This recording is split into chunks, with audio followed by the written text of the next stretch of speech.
ان کا یاد کرنا یا نصیحت اخذ کرنا یا سبق حاصل کرنا ان کے کس کام کا ہوگا؟ فَاعْلَمْ أَنَّهُ لَا إِلَٰهَ إِلَّا اللَّهُ وَاسْتَغْفِرْ لِذَنبِكَ، بس جان لو کہ اللہ کے سوا کوئی معبود نہیں، اور اپنے خطاؤں کے لیے اللہ سے استغفار کرو۔ اب یہاں ایک تو یہ ہے کہ یہ بات خطاب کر کے حضور سے کہی جا رہی ہے واحد کے صیغے میں۔ اس حوالے سے ایک تعبیر تو یہ ہو سکتی ہے کہ یہ حقیقت میں حضور کی مخاطب سے آپ کی امت سے کہی جا رہی ہے، لیکن یہ ہے کہ اس میں علماء نے یہ بات بھی نکالی ہے کہ یہاں حضور مخاطب ہے۔ حضور کی مخاطبت میں یہ پہلو موجود ہے کہ حضور کے گناہ کا معاملہ جو ہے ہم اپنے گناہ پر قیاس نہ کریں۔ حسنات الابرار سیئات المقربین، حضور کی جو انٹینسٹی ہوتی تھی تعلق مع اللہ کی شدید، اس میں ذرا سی کمی آتی تھی تو آپ اسے بھی سمجھتے تھے کہ بہت بڑی کوتاہی مجھ سے ہو گئی ہے۔ گویا کہ ہمارے لیے تو کہیں بمشکل کبھی اللہ تعالیٰ کی خصوصی عنایت سے طبیعت کے اندر انشراح ہو جائے تو یہ بہت بڑی نعمت ہے، اور حضور کے لیے وہ تو انشراح تو ہر وقت رہتا ہی تھا۔ اگر ذرا سا کہیں کسی مسئلے میں تھوڑی سی اس انشراح کی شدت میں کمی آ جائے تو آپ اسے بہت بڑی اپنی کوتاہی بڑا گناہ سمجھتے تھے۔ ویسے میری ذاتی رائے بھی ہے، وہ میں اگلی صورت میں آ کر اس بات کو پورے طور سے واضح کروں گا کہ یہاں حضور کی خطا سے مراد یہ ہے کہ جو بھی اس جد و جہد میں کہیں کوئی کوتاہی رہ گئی ہے، اور وہ کوتاہی اگر دوسرے مسلمانوں سے ہوئی ہے تب بھی جیسا کہ آپ کو معلوم ہے کہ جنگ اگرچہ سب مل کر لڑتے ہیں، سپاہی بھی لڑتا ہے، لیکن یہ کہ صحرا بنتا ہے تو جو کمانڈر ہوتا ہے، سپہ سالار ہوتا ہے، فتح اس کے کھاتے میں جاتی ہے۔ اسی طریقے سے شکست ہو جائے تو شکست کا جو قلم کا ٹیکا ہے وہ بھی ظاہر بات ہے کسی سپہ سالار کے ماتھے پر لگے گا، چاہے اس میں غلطی کسی اور کی ہو جائے۔ اس اعتبار سے اگر کہیں کسی کی کوئی کوتاہی ہوئی ہے تو گویا کہ وہ حضور صلی اللہ علیہ وسلم کی جد و جہد ہونے کے اعتبار سے کہ آپ ہی کی قیادت میں ہو رہی ہے، تو اس جد و جہد کے اندر کہیں کوئی کوتاہی یا کمی جو ہے اس کا ذکر ہو رہا ہے۔ وَلِلْمُؤْمِنِينَ وَالْمُؤْمِنَاتِ، اے نبی آپ استغفار کیجئے اپنی خطا تقصیر کا بھی، اور اہل ایمان مردوں اور عورتوں کے لیے بھی۔ اللہ یعلم متقلبکم ومثواکم، اللہ خوب جانتا ہے کہاں تمہیں لوٹ کر جانا ہے، پاس گشت تمہاری کہاں ہے، اور کہاں تمہارا اصل گھر ہے مستقل، تمہارا ٹھکانہ کہاں ہے، یعنی آخرت بہشت۔ وَيَقُولُ الَّذِينَ آمَنُوا لَوْلَا نُزِّلَتْ سُورَةٌ، اور کہتے ہیں یہ لوگ جو ایمان کے دعوے دار ہیں کیوں نہیں کوئی صورت نازل ہوئی۔ یہ بہت اہم آیت ہے صورت کی کہ اصل میں حضور نے جب وہ چھوٹی چھوٹی مہمیں بھیجنی شروع کر دی تھی اس وقت تک کوئی ایسی صحیح آیت جب اللہ کے راستے میں نکلو اور قتال کرو شاید نازل نہیں ہوئی۔ اذن کے درجے میں تو بات آ گئی کہ سورہ حج کے اندر آیت نازل ہو گئی تھی، لیکن سورہ حج کو بھی بعض اللہ چونکہ مدنی سمجھتے ہیں تو ہو سکتا ہے وہ بھی اس کے بعد نازل ہوئی ہو اگر وہ رائے صحیح ہو۔ آخر سورہ بقرہ کے اندر جو آیات آئی ہیں وہ بھی یہ ہے کہ جب وہ تم سے جنگ کریں، قاتلوا فی سبیل اللہ الذین یقاتلونکم، اور بظاہر ہجرت کے بعد ابتدا ابھی مکے والوں کی طرف سے نہیں ہوئی تھی، انیشیٹو حضور نے لیا ہے، چھوٹے چھوٹے دستے آپ نے بھیجنے شروع کر دیے، ان کا گھیراؤ گویا کہ آپ کر رہے ہیں۔ ایک جو پولیٹیکل آئسولیشن آف قریش، کہ جہاں بھی آپ گئے 4 مہموں میں تو آپ خود بھی تشریف لے گئے، 8 مہمات ہیں کل بدر سے پہلے، جن میں سے 4 میں آپ نے بھی شرکت فرمائی، اس لیے وہ غزوات کہلاتے ہیں۔ عام ہمارا خیال ہے کہ پہلا غزوہ جو ہے غزوہ بدر ہے، اس سے پہلے 8 ہیں مہمات، جن میں سے 4 سرایا ہیں جن میں حضور تشریف نہیں لے گئے، مسلمانوں کو آپ نے بھیجا، اور 4 غزوات ہیں۔ جہاں آپ گئے وہاں جا کر آپ نے وہاں کے قبیلے سے، اس علاقے میں جو قبیلہ آباد تھا اس سے آپ نے صلح کر لی۔ اب یا تو وہ پہلے حلیف تھا قریش کا، اب حلیف بن گیا وہ حضور کا صلی اللہ علیہ وسلم، یا یہ کہ نیوٹرل بن گیا، اس نے کہا کہ ہم آپ کی مدد کریں گے قریش کے خلاف، نہ قریش کی مدد کریں گے آپ کے خلاف۔ نتیجہ یہ ہوا کہ پولیٹیکل جو انفلوئنس تھا، zone of influence, political influence Quraysh کا ان کا ہو رہا ہے۔ پھر آپ نے قافلوں کا پیچھا کیا تو اس سے اندازہ ہوا کہ اب ان کی لائف لائن جو ہے، ان کی جو شہرت تھی وہ، اس کے اوپر آپ نے ہاتھ ڈالا۔ یہ چیزیں جو کہ آپ کی طرف سے ہوئی ہیں، اس وقت تک مکے والوں کی طرف سے جو بھی کچھ انہوں نے کیا، مکے میں ستایا، مارا، پیٹا، وہ تھے اپنی جگہ۔ ہجرت کے بعد ان کی طرف سے کوئی اقدام نہیں ہوا۔ اس پر یہ لوگ جو تھے، جو ذرا اس جنگ وغیرہ سے، اس معاملے سے اترا رہے تھے، تو ان کو ایک دلیل ملی ہوئی تھی، وہ کہتے تھے لولا نزلت سورۃ، کیوں نہیں کوئی سورت نازل ہو جاتی۔ یہ تو محمد صلی اللہ علیہ وسلم نے خود ہی اپنا سلسلہ شروع کر دیا ہے اپنی ذاتی رائے سے۔ ان کا خیال ہوگا جیسے کوئی مہم جو انسان ہوتا ہے، تو شاید اسی طریقے سے اب یہ جو ہے مہم جو انسان بن گئے. لولا نزلت سورۃ فاذا انزلت سورۃ محکمۃ، پھر جب ایک محکم صورت نازل کر دی گئی وذکر فیہا القتال، اور اس میں قتال کا حکم آ گیا. رأیت الذین فی قلوبہم مرض، تو اب تم دیکھو گے ان لوگوں کو کہ جن کے دلوں میں روگ ہے. ینظرون الیک نظر المغشی علیہ من الموت، اب آپ کی طرف ایسے دیکھیں گے جیسے وہ شخص دیکھتا ہے جس پر موت کی غشی طاری ہو رہی ہوتی ہے. دلیل ان کی ختم ہو گئی. وہ کہتے تھے کہ آیت اترے کو قرآن نازل ہو جس سے معلوم ہو کہ اب قتال ہے، یہ اللہ کا حکم ہے. اسی لیے اسی آیت میں جو لفظ قتال آیا ہے، اسی کے حوالے سے اس سورت کا نام سورہ قتال بھی ہے. فَإِذَا أُنزِلَتْ سُورَةٌ مُحْكَمَةٌ وَذُكِرَ فِيهَا الْقِتَالُ رَأَيْتَ الَّذِينَ فِي قُلُوبِهِم مَرَضٌ يَنظُرُونَ إِلَيْكَ نَظَرَ الْمَغْشِيِّ عَلَيْهِ مِنَ الْمَوْتِ فَأَوْلَىٰ لَهُمْ، افسوس ہے ان پر، بربادی ہے ان کے لیے. طاعۃ وقول معروف، دیکھو ایمان لائے ہو، ایمان کا دعویٰ کر رہے ہو، اطاعت لازم ہے تم پر. طاعۃ وقول معروف، ہاں کوئی مشورہ دینا ہے، بھلی بات کہنی ہے، کوئی حرج نہیں ہے، مشورہ کر دے سکتے ہو، اچھی بات کہہ سکتے ہو، لیکن اطاعت کرنی پڑے گی. فَإِذَا عَزَمَ الْأَمْرُ، مشورے کے بعد جب فیصلہ ہو جائے، ایک بات طے ہو جائے، فَلَوْ صَدَقُوا اللَّهَ لَكَانَ خَيْرًا لَهُمْ، تو اب اگر انہوں نے جو وعدہ اللہ سے کیا ہوا تھا اور جو میثاق ایمان ان کا ہے، اس کو اگر یہ سچا کریں گے، ثابت ہوں گے سچے، تبھی ان کی خیریت ہے، تبھی ان کے لیے بہتری ہے. فَهَلْ عَصَيْتُمْ إِن تَوَلَّيْتُمْ أَن تُفْسِدُوا فِي الْأَرْضِ وَتُقَطِّعُوا أَرْحَامَكُمْ. اس آیت کے دو ترجمے کیے گئے ہیں. پہلے میں وہ ترجمہ کر رہا ہوں کہ جو شیخ الہند کا بھی ہے اور مجھے اسی سے اتفاق ہے، کہ تم ذرا سوچو، اگر جس حال میں اس وقت تم ہو، اگر تمہیں حکومت مل جائے، تم والی بن جاؤ، تمہیں یہاں اختیار مل جائے اس جزیرہ نما عرب میں، تو تمہاری ابھی چونکہ پوری تربیت نہیں ہوئی ہے، خاص طور پر ہمارے بات ہے کہ انصار مدینہ تھے، ابھی ایمان لائے تھے، ان کی تربیت بھی نہیں ہوئی. ان میں بڑی تعداد ایسے لوگوں کی بھی شامل تھی، آپ کو معلوم ہے کہ جو منافق تھے. آخر غزوہ احد 1/3 نفری جو ہے وہ نکل کر چلی گئی تھی، تو معلوم ہوا کہ اس میں اتنی بڑی تعداد میں منافق بھی تھے. اگر اس حال میں تمہیں کوئی حکومت مل جائے تو تم کیا کرو گے؟ تفسدوا فی الارض، زمین میں فساد مچاؤ گے، وتقطعوا ارحامکم، اور اپنے رحمی رشتے کاٹو گے. یہ بات سمجھنی چاہیے ان جماعتوں کو بھی کہ جو چاہے اپنے دانش میں دین کے لیے اقتدار حاصل کرنا چاہتی ہے، کہ ہم دین کو قائم کرنے کے لیے چاہتے ہیں کہ ہمارا غلبہ ہو، لیکن یہ کہ اگر وہ اپنے کارکنوں کی تربیت پہ زور نہیں دیں گے، ان میں خلوص اور اخلاص اور للہیت، خالص اللہ کے لیے جو کرنا ہے اللہ کے لیے اور دین کے احکام کے مطابق، اگر ان جماعتوں کے کارکن جو ہیں وہ اس کی پوری تربیت یافتہ نہیں ہوں گے، تو ہو سکتا ہے کہ بجائے اگر انہیں کہیں اختیار مل جائے تو بجائے کہ اصلاح کے اور فساد ہو جائے. اور پہلا فساد تو اس اعتبار سے کہ بہرحال وہ لوگ فاسق اور فاجر تھے، انہوں نے جو فساد مچایا سو مچایا، لیکن اگر دین کے نام پر کہیں فساد مچ جائے تو وہ دین بدنام ہو جائے گا. یہ ہے مضمون کہ جو یہاں اس آیت میں آیا ہے کہ ابھی تمہیں امتحانوں میں سے گزرنا پڑے گا، بھٹیوں میں سے نکلو گے تب تم ذرے خالص بنو گے، گنجر بنو گے. ایک ترجمہ یہ کیا گیا ہے ان تولیتم، مطلب اگر تم منہ موڑ لو گے، قتال نہیں کرو گے، تو اس کا نتیجہ یہ نکلے گا کہ زمین میں فساد ہوگا اور تم اپنے رحمی رشتے قطع کرو گے. لیکن میرے نزدیک پہلا مضمون یہ ترجمہ میں آپ کو پڑھ کر سنا رہا ہوں، شیخ الہند کا ہے. پھر تم سے یہ بھی توقع ہے کہ اگر تم کو حکومت مل جائے تو خرابی ڈالو ملک میں اور قطع کرو اپنی قرابتیں. مجھے اسی سے اتفاق ہے. اولئک الذین لعنهم اللہ فاصمهم واعمی ابصارهم، یہ وہ لوگ ہیں کہ جن پر اللہ تعالیٰ نے لعنت کی ہے اور انہیں بہرا بھی کر دیا ہے، ان کی نگاہوں کو اندھا کر دیا ہے. افلا یتدبرون القرآن ام علی قلوب اقفالها، کیا یہ قرآن پر تدبر نہیں کرتے؟ قرآن پر تدبر کریں، اس کے بین السطور بھی تو پڑھیں.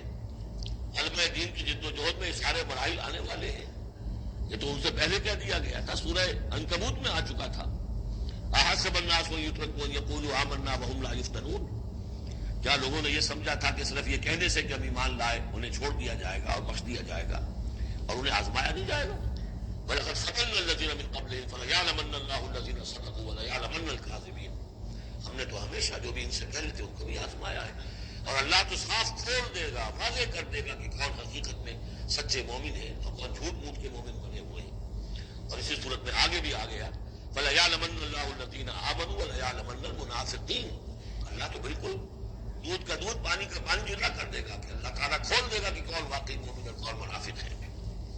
تو کیا یہ لوگ قرآن پر تدبر نہیں کرتے ہیں؟ ان کے دلوں پر کفر پڑ چکے ہیں. ان الذین ارتدوا علی ادبارہم من بعد ما تبین لہم الہدی، یقیناً وہ لوگ جو اپنی پیٹھوں کے بل مڑ جائیں گے اس کے بعد کہ ان پر ہدایت واضح ہو چکی ہو.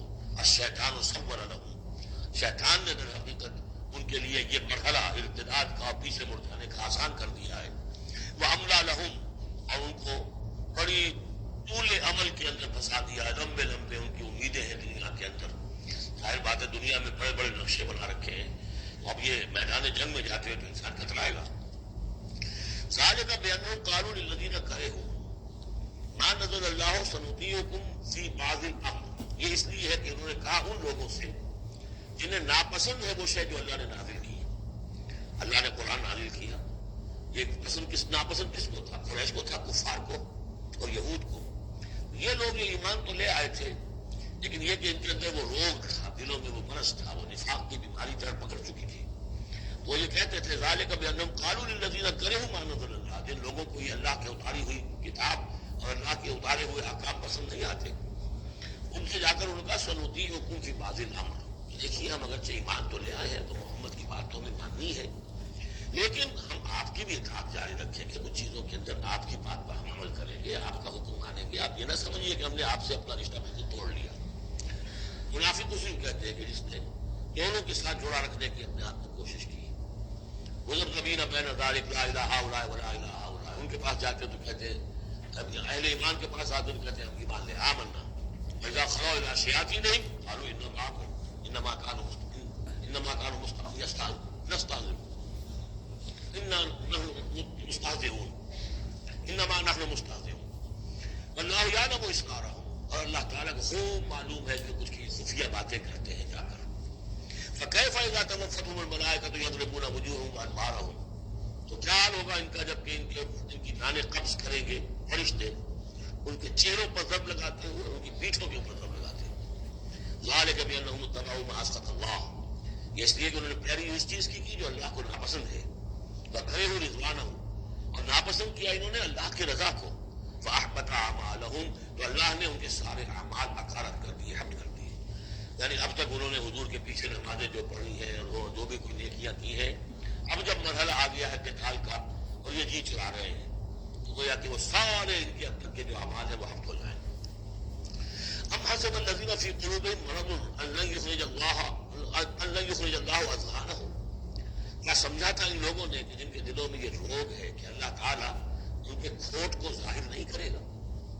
وہ اپنے کھوٹ کو اندر جو نفاق کی بیماری لیے پھرتے ہیں اس کو چھپائے رکھ سکیں گے؟ انہوں نے یہ سمجھا تھا. اللہ تعالیٰ نے تو اسے واضح کرنا تھا. فَلَيَعْلَمَنَّ اللَّهُ الَّذِينَ آمَنُوا وَلَيَعْلَمَنَّ الْمُنَافِقِينَ.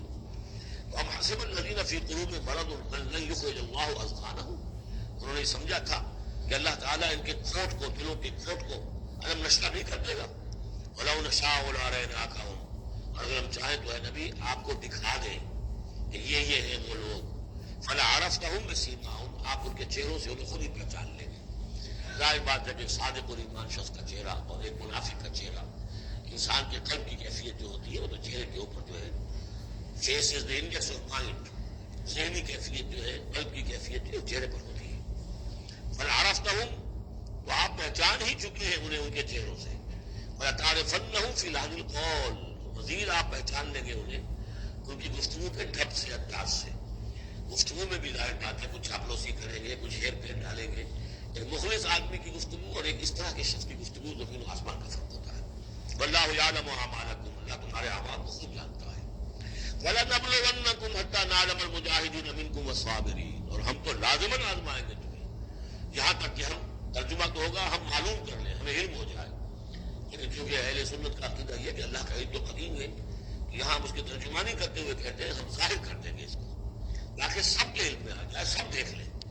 ہم آزمائیں گے تمہیں یہاں تک کہ سب دیکھ لیں کہ مجاہدین کون ہے تم میں سے. حتیٰ نعلم المجاہدین منکم والصابرین، اور وہ جو صبر کرنے والے ہیں.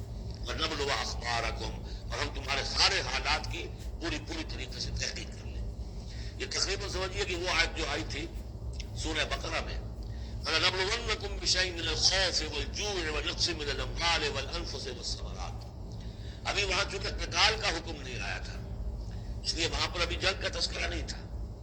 یہ تو تھا کہ ہم تمہیں آزمائیں گے بھوک سے، جان اور مال کے نقصان سے اور ثمرات کے ضیاع سے، لیکن یہاں اسی آیت کو ایکسٹینشن سمجھیے، وَلَنَبْلُوَنَّكُمْ حَتَّىٰ نَعْلَمَ الْمُجَاهِدِينَ مِنكُمْ وَالصَّابِرِينَ، تاکہ ہم دیکھ لیں کون ہے وہ جو واقعتاً جہاد کرنے والے، صبر کرنے والے، اور ان کی پوری طرح جانچ پرکھ کر لیں۔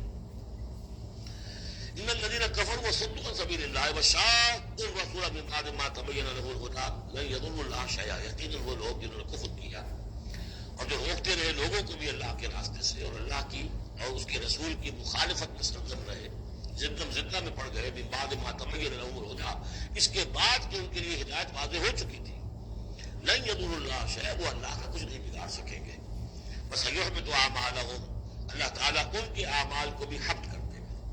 یعنی پہلے ذکر تھا منافقین کا، اب یہاں کفار مکہ کا ذکر ہے۔ ان کے اعمال کیا تھے؟ وہی حاجیوں کی خدمت کرتے تھے، اجعلتم سقایۃ الحاج وعمارۃ المسجد الحرام کمن آمن باللہ والیوم الآخر، اور یہ کہ ہمارا بھی کچھ نہیں، کسی نے کھانا کھلا دیا، کسی کو کچھ اور کر دیا، اور پھر یہ کہ جو کچھ انہوں نے جدوجہد کی ہے، انہوں نے بھی مال خرچ کی ہے، جنگیں کی ہیں، بدر میں آئے تھے تبھی تو بہت سے لوگوں نے کفار نے انفاق کیا تھا، تبھی تو ساز و سامان تیار ہوا تھا، 900 اونٹ لے کر نکلے تھے، روزانہ ایک دن 10، ایک دن 9 اونٹ تو ذبح ہو رہے تھے وہ فوج کو جو کھانا کھلانے کے لیے، تو آخر لوگوں نے کنٹریبیوٹ کیا، تب یہ سارے اعمال ان کے اخارت چلے گئے۔ یا ایھا الذین آمنوا اطیعوا اللہ واطیعوا الرسول ولا تبطلوا اعمالکم، اہل ایمان اللہ کی اطاعت کرو، اس کے رسول کی اطاعت کرو، لا تبطلوا اپنے اعمال ضائع نہ کرا بیٹھنا، یعنی اب تک اگر تم نے کچھ اعمال کیے ہیں، کوئی محنت بھی کی ہے، کچھ انفاق بھی کیا ہے، کچھ اور جد و جہد کی ہے، لیکن اب جو یہ مرحلہ نیا آ گیا ہے، اس کو یوں سمجھیے اب امر حال یہ ہے، اللہ کا اس کے رسول کا جس وقت جو حکم ہے اس وقت اس کو ماننا ہوگا۔ اب حکم یہ ہے، لہذا اگر اس میں تم نے کہیں پیٹھ دکھا دی تو تم اپنے سارے سابق اعمال کو باتیں کرا لو گے۔ ان الذین کفروا وصدوا عن سبیل اللہ ثم ماتوا وهم کفار فلن یغفر اللہ لهم، یقیناً وہ لوگ جنہوں نے کفر کیا اور اللہ کے راستے سے وہ روکتے رہے اور یا رکے رہے، یہ دونوں جیسے میں نے عرض کیا کہ صدا یا صد جو ہے یہ فعل لازم بھی ہے، فعل متعدی بھی ہے، ثم ماتوا وهم کفار، اور وہ مر گئے اسی حال میں کہ وہ کافر تھے، فلا یغفر اللہ لهم، تو ایسے لوگوں کو اللہ تعالیٰ ہرگز نہیں بخشے گا۔ فلا تہنوا، اے مسلمانوں تم ڈھیلے نہ پڑو، عہدے پن کا مظاہرہ نہ کرو، وتدعوا الی السلم، اور سیدھا سلم میں، اور تم جو اب یہ کہہ رہے ہو صلح کی بات ہونی چاہیے اور سلامتی کی بات ہونی چاہیے اور خام خواہ کی لڑائی جھگڑا جو ہے اس سے کیا حاصل ہے، یہ جو تم کر رہے ہو یہ نہ کرو۔ فلا تہنوا وتدعوا الی السلم، بلکہ اب جو مرحلہ آ گیا ہے، اب تو سرفروشی کا مرحلہ آ گیا ہے، انتم الاعلون، گھبراؤ نہیں، تم ہی سب سے اونچے رہو گے، سربلند رہو گے، غالب ہوگے، واللہ معکم، اللہ تمہارے ساتھ ہے، اس کی مدد تمہارے شامل حال ہے، ولن یترکم اعمالکم، اللہ تعالیٰ تمہارے اعمال ضائع نہیں کرے گا۔ انما الحیات الدنیا لعب و لہو، یہ دنیا کی زندگی تو کھیل ہے اور کچھ جی کا بہلانا ہے، اس کے سوا کیا ہے؟ آخرت کے مقابلے میں تو یہ دھوکے کا سامان ہے، دھوکے کی پتی ہے۔ وما الحیات الدنیا الا متاع الغرور وان تؤمنوا وتتقوا یؤتکم اجورکم، اگر تم ایمان لاؤ، ایمان پر قائم رہو اور اپنے رب کا تقوی اختیار کیے رکھو، اللہ تعالیٰ تمہیں دے گا تمہارے بدلے، تمہارے اجر۔ ولا یسألکم اموالکم، وہ تم سے تمہارے مال نہیں مانگتا، مطلب یہ کہ سارے مال نہیں مانگتا یا تم سے زبردستی مال نہیں مانگتا، یہ دونوں چیزیں میں رکھی ہیں۔ اللہ مال تو مانگتا ہے، من ذا الذی یقرض اللہ قرضا حسنا، کون ہے جو اللہ کو قرض حسنا دیتا ہے؟ کتنی مرتبہ کہا اللہ کی راہ میں انفاق کرو، اللہ کی راہ میں انفاق کرو، سورہ بقرہ میں ہم پڑھ چکے ہیں، انفقوا فی سبیل اللہ ولا تلقوا بایدیکم الی التہلکہ، اللہ کی راہ میں خرچ کرو، لگا دو اپنے آپ کو اپنے ہاتھوں ہلاکت میں مت ڈالو۔ یہ اللہ کا مال مانگنا تو ہے، لیکن ایک تو یہ کہ جبر نہیں کیا، یہ کمال ہے محمد رسول اللہ صلی اللہ علیہ وسلم کا، اتنی عظیم انقلابی جد و جہد۔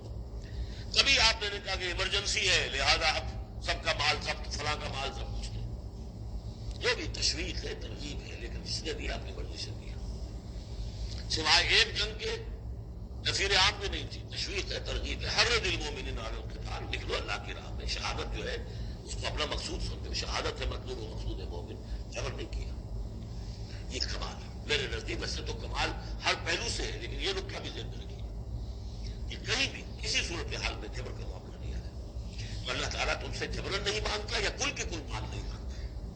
ان یسألکموہا، اگر وہ تم سے مانگے تمہارے سارے مال، فیحفکم، اور تم پر سختی کرے اور تنگی کرے، تبخلوا، تم بخل سے کام لوگے، ویخرج اضغانکم، اور اللہ ظاہر کر دے گا پھر تمہارے اندر کے کھوٹ کو، جو تمہارا کھوٹ اندر ہے وہ زمانوں پر آ جائے گا، جیسا کہ غزوہ احزاب کے موقع پر آ گیا. وما وعدنا اللہ ورسولہ الا غرورا، منافقین نے بات کہہ دی کھلا کھلا کہ اللہ اور اس کے رسول نے تو ہمیں دھوکہ دیا، سب باہر دکھائے.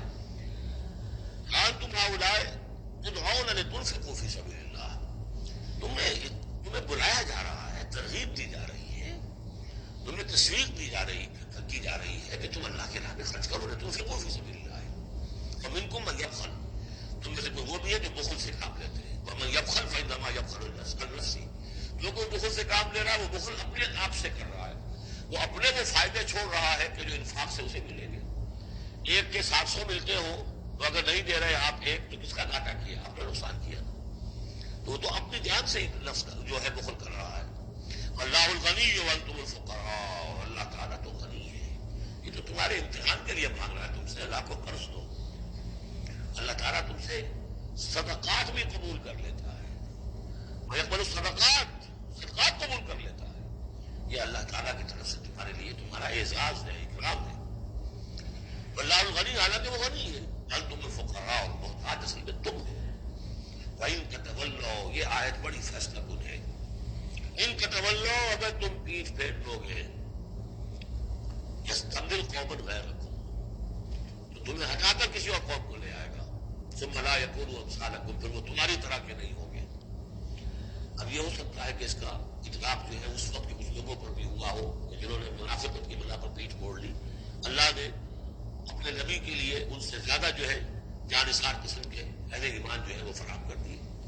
لیکن یہی آیت جو ہے اس اعتبار سے کہ حضور کی بعثت اصلی، بعثت خصوصی امیین کے لیے تھی، بنی اسماعیل اور عرب کے مشرکین جو ان کے تابع تھے،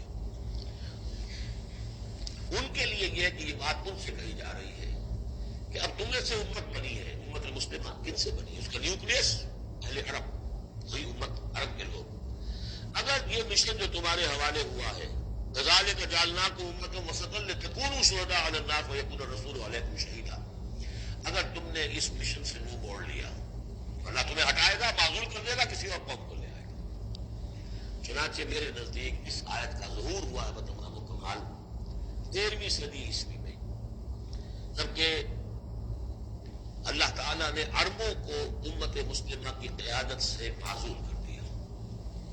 1258 عیسوی میں سقوط بغداد ہوا، ہلاکو کے ہاتھوں، یہ مسلمانوں پر تاتاریوں کے ہاتھوں بیتی ہے، کروڑوں مسلمان قتل ہوئے اس وقت، معمولی نہیں.